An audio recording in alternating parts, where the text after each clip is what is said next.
জাকির নায়কের ব্যাপারে বিরোধিতা করে বেশ জায়গায় আলোচনা হচ্ছে।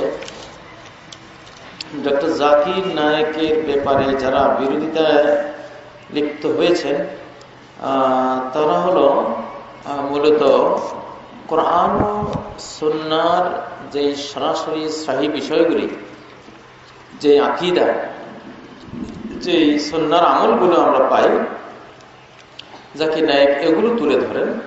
কোন সুফিবাদ, কোন অন্ধ মাযহাবের অনুকরণ, মাযহাবের অন্ধ অনুকরণকে তিনি সাপোর্ট করেন না, বরং মাযহাবের অনুকরণ করা যায় দলিল প্রমাণ সাপেক্ষে, এটা বলেন। এটা তো সব ইমামদেরই কথা ছিল, আমাদেরও কথা এটাই।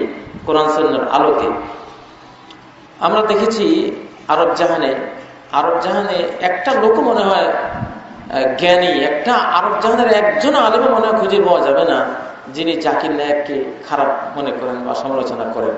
আমাদের চোখে পড়েনি, থাকতে পারে, কিন্তু সেটা খুব কম। আমভাবে দেখেছি আরব জাহানের সেই মক্কার ইমাম, বাইতুল্লাহর ইমাম, মদিনা মুনাওয়ারার ইমাম, ভার্সিটির সময়ের বড় বড় ডক্টর, প্রফেসর, শাইখ সবাই ওনাকে শ্রদ্ধা করেন। কারণ হলো জাকির নায়েক সাহেব যে সহি কথাগুলো বলেন, ওনারা এগুলি মূল্য বুঝেন। আর আমাদের দেশেও যে শ্রেণীটা সহি ইসলাম, সহি আকীদা, সহি সুন্নাহর মর্ম জানেন, বুঝেন, তারা জাকির নায়েকের প্রশংসা করেন।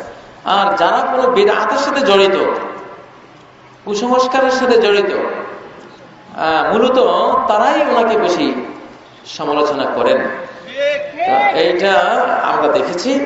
তো আসলে এতে ওনার কোনো নোকসান নেই, বরং এটা ওনার একটা আরো প্রশংসা, আরো সম্মান বাড়িয়ে দেবে ইনশাআল্লাহ। তো একটা হিংসা, আল্লামা ইবনুল জাওজি তালবিসে ইবলিসের মধ্যে একটা ঘটনা লিখেছেন। এটা একটা ইতিহাস আর কি, হাদিস নয়। যে ইবলিসের সাথে ইয়াহিয়া আলাইহিস সালামের দেখা হয়েছিল। তো ইবলিসের কাছে 3টা পোটলা। তো উনি জিজ্ঞাসা করেছিলেন যে 3 পোটলাতে কি আছে। তো ইবলিস এক পোটলার দিকে ইশারা করে বলল যে এইটা পোটলা, এটা জুলুমের পোটলা। আর দ্বিতীয় যেটা, এটা হলো হিংসার পোটলা। আর 3 নম্বর যেটা, এটা হলো কৃপণতার পোটলা। তো যেটা জুলুমের পোটলা, এটা আমি সরকারের কাছে বিক্রি করি। যখন যারা এই দেশে সরকার হয়, মোটামুটি একটা জুলুম অত্যাচার তারা করে, তো জুলুমের পোটলাটা আমার ক্রেতা হলে ওরা ক্ষমতাবানদের কাছে বিক্রি করি। আর যেটা হিংসার পোটলা, এইটা আলিম ওলামার কাছে বিক্রি করি। যখনই একজন আলেম বা ইসলামী ব্যক্তি একটু ওনার একটু প্রশংসা হচ্ছে, নাম দাম, উনি একটু ভালো কিছু করছে, তো ওখানে অন্য কিছু ভুল পথের পথিক যেসব আলেমরা আছে, তারা প্রচন্ড হিংসা জ্বলে ওঠে।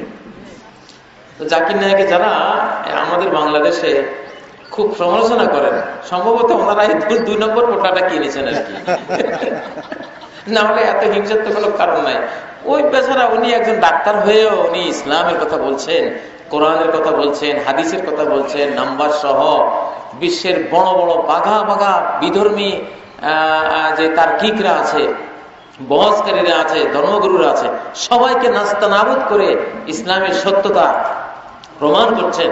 এমন একজন মহান দাঈ আল্লাহ, যার জন্য দোয়াই করা উচিত। শুধু এমন একজন মহান দাঈ আল্লাহর বিরুদ্ধে উঠে পড়ে লাগা, এটাও 2 নম্বর পোটলা ছাড়া এটার কোনো কারণ আমার বুঝে আসে না। যাই হোক, আল্লাহ তাআলা হেদায়েত করুন ওনাদেরকে যারা এই সমালোচনাগুলি করছেন। জি, 3 নম্বর পোটলা হলো কৃপণতার, ওটা ধনীরা কিনে।